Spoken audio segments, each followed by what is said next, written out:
Et écoutez encore très bien. Il dit encore, ton nom ne sera plus Jacob. Ton nom ne sera plus Jacob. Mais tu seras appelé Israël. Parce que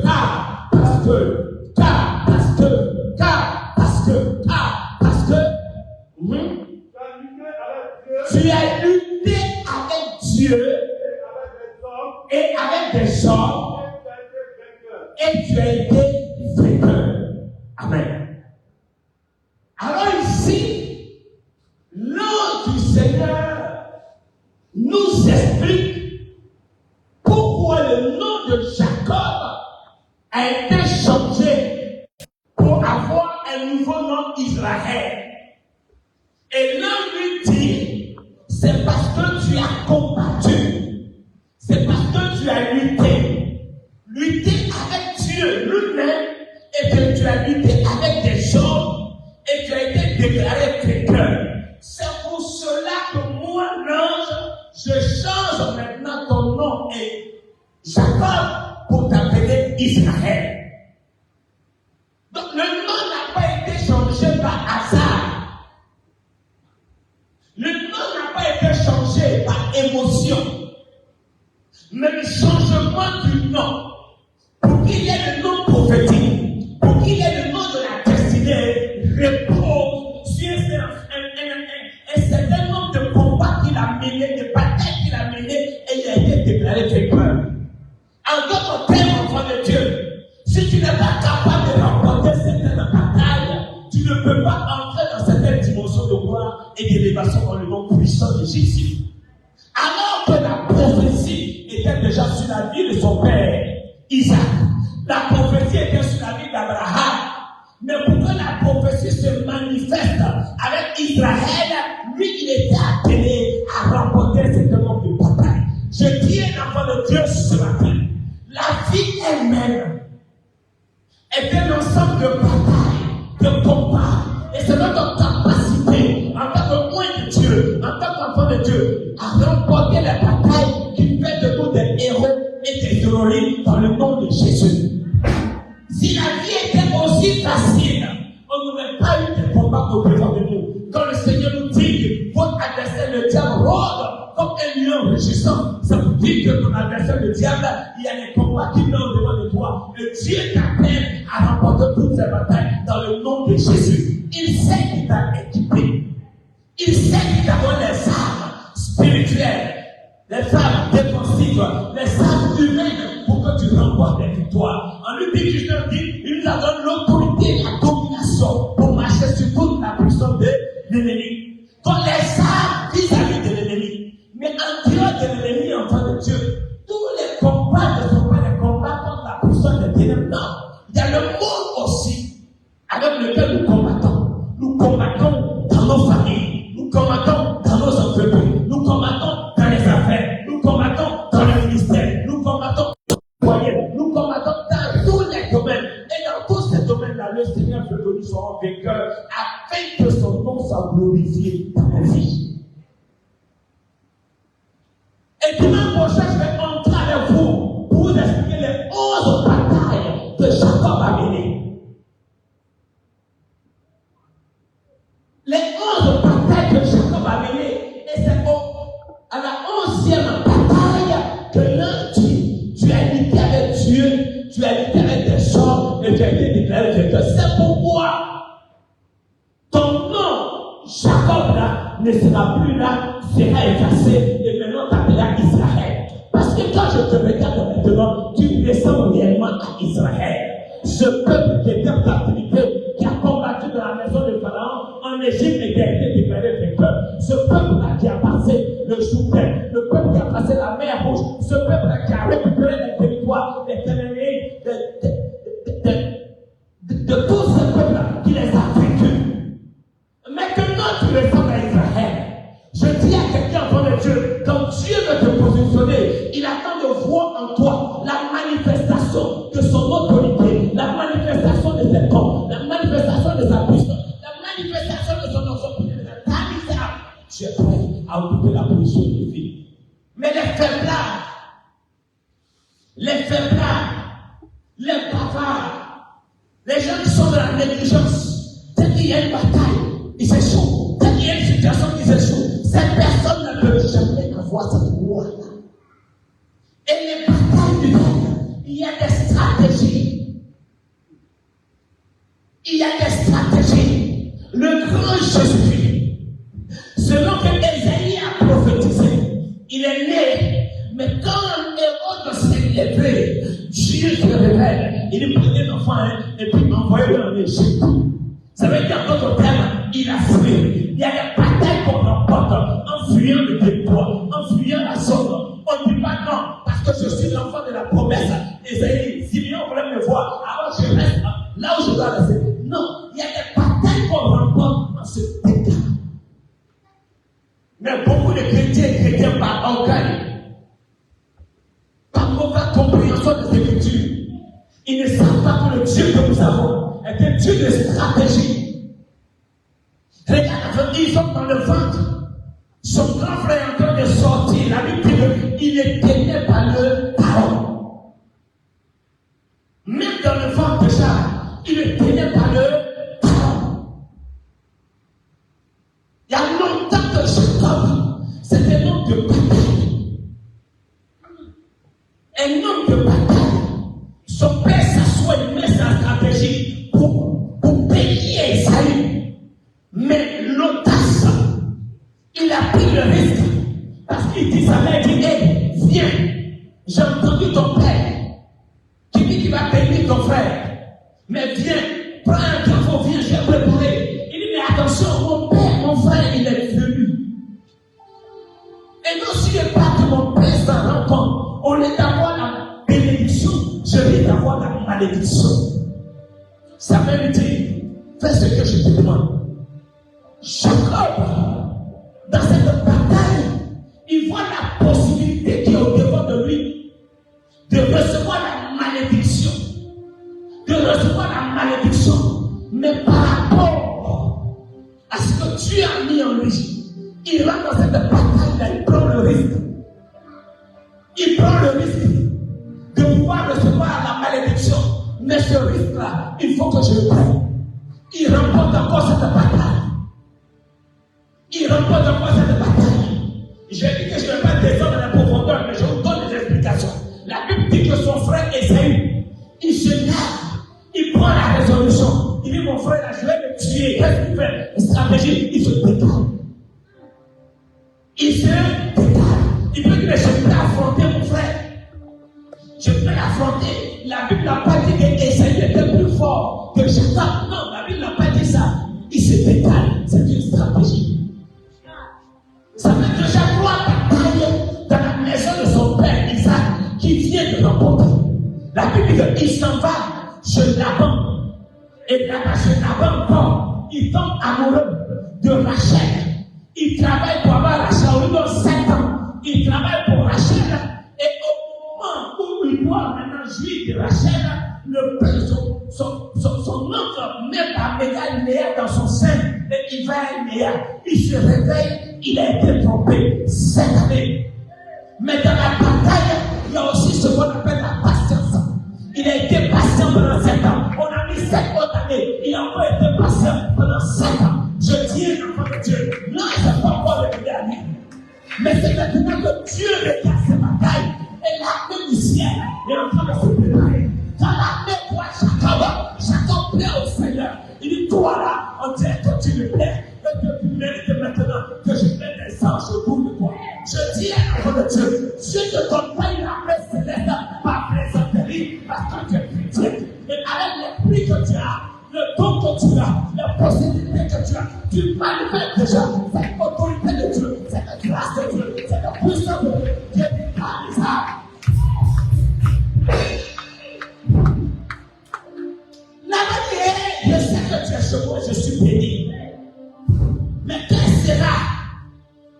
Il est comme ça, il dit non, les animaux là, les tachetés, les rayés, seront pour moi.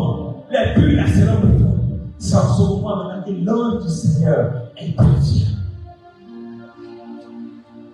Après avoir l'ange vient intervenir. Avant de dire, nous savons les peines de la rencontre. Nous avons des combats pour la seule gloire du Seigneur. Nous avons des combats. Et si tu n'as pas les attitudes, les comportements, les réflexes pour remporter ces combats, tu ne verras pas d'anges. Tu ne verras pas les anges. Les anges, c'est pas une catégorie. Alors, enfant de Dieu, c'est là que nous devons pratiquer aujourd'hui. Compte tenu du temps est déjà parti. Et c'est juste une introduction. Dimanche prochain, je vais vous expliquer les 11 batailles du chacun.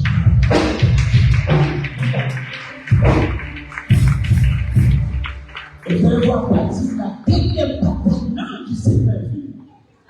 Et la dernière bataille, l'ange te regarde. Tu as lutté avec Dieu. Et tu as lutté avec tes hommes. C'est pour cela que ton t'appellera pour Jacob. Mais maintenant, on t'appellera Israël, le cas de la destinée. Maranatha! Là, mettons après le trône de Dieu, puis commence à parler au Saint-Esprit. Parle au Saint-Esprit de Dieu maintenant.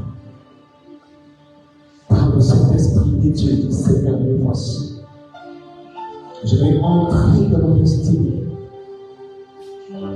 Entrer dans mon destinée. Et donne-moi de remporter les batailles. Donne-moi d'affronter les batailles. Donne-moi de les affronter. Donne-moi de les affronter. La bataille de mon ministère. La bataille de mes affaires. La bataille de mon foyer. La bataille de mes affaires, de mes activités. La bataille de mon ministère, de mon appel, bataille, Seigneur. Merci, Saint-Esprit de Dieu. Merci, Seigneur, pour ta grâce.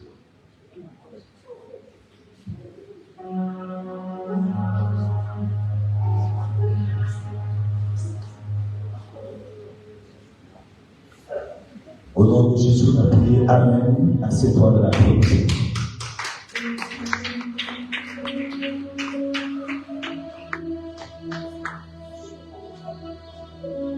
Maintenant, c'est le conseil que je veux vous donner. Écoutez-moi bien.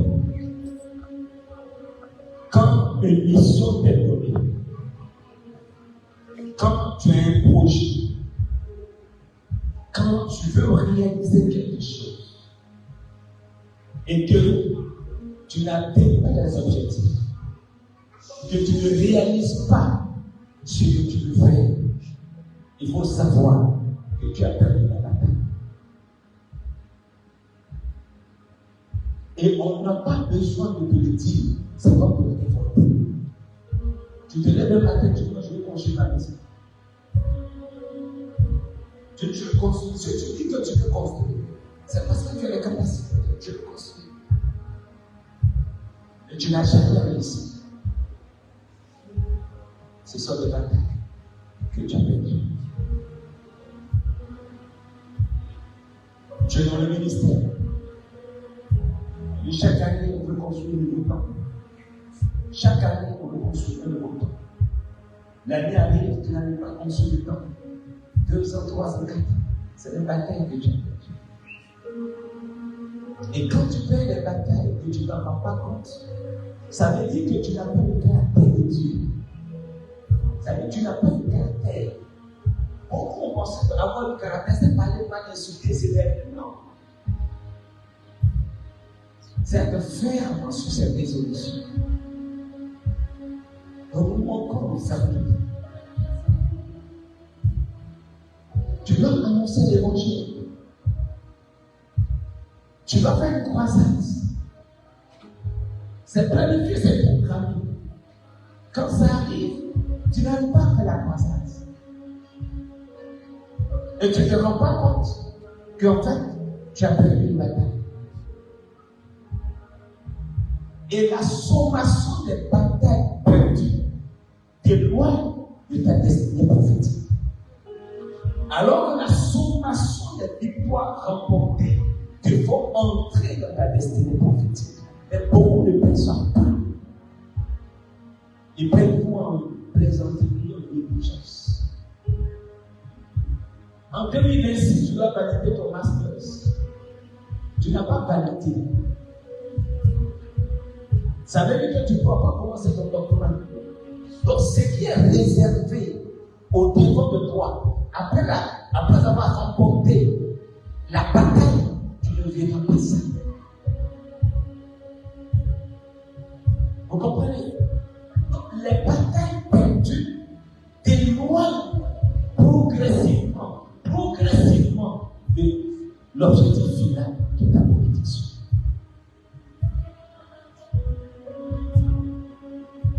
Et ce n'est pas parce qu'il y a l'adversité. Ce n'est pas parce qu'il y a l'adversité. Il y a toujours l'adversité. Il y a toujours l'adversité. Toujours l'adversité. Donc faisons attention. Faisons attention. Faisons attention. Merci Seigneur. Je vais demander à quelqu'un qui veut vraiment entrer dans sa destinée en remportant la paix. De prendre une séquence et de s'éloigner de nous. Je vais demander à la même personne de se préparer avec moi à prendre 7 jours de jeûne à partir de demain lundi. Je vais demander également à cette personne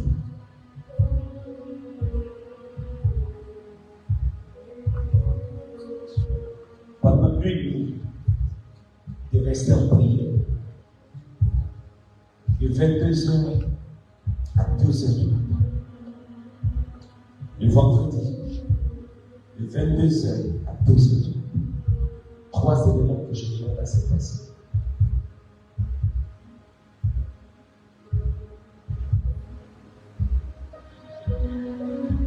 C'est que Dieu veut travailler. Dieu veut travailler. Mais il y a trop de faibles. Il y a trop de faibles dans l'église. Trop de faibles. Quand il dit dans l'Ancien Testament, il est dans ton front plus dur que le diamant. C'est pourquoi. Quand il dit à Josué, fortifie-toi et prends courage. C'est pourquoi. Toi qui peux respecter ces 3 éléments, on va commencer. Et à la fin des 7 jours, tu verras toi-même. Tu verras les batailles que tu as remportées. Et tu verras que là où tu seras bloqué, c'est là que tu vas voir l'ange intervenir.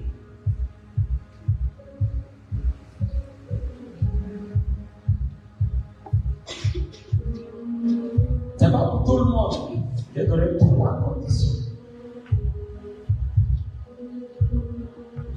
Première condition, une séquence. Deuxième condition, 7 jours de jeûne à partir de demain midi jusqu'à dimanche. Troisième condition, le vendredi qui arrive de 22h à 2h du matin. Tu es en prière. J'ai 3 personnes seulement levées. Est-ce qu'il y a d'autres qui veulent faire partie de ce complément? 2 autres personnes en plus. Je vais simplement prier ici, par le Seigneur. Père, merci. Ciel, ouvre-toi au-dessus de tes fils et de tes filles. Merci Seigneur. Je les connecte à ton trône sur terre. À la dimension de Jacob. Que le ciel s'ouvre au-dessus de l'église.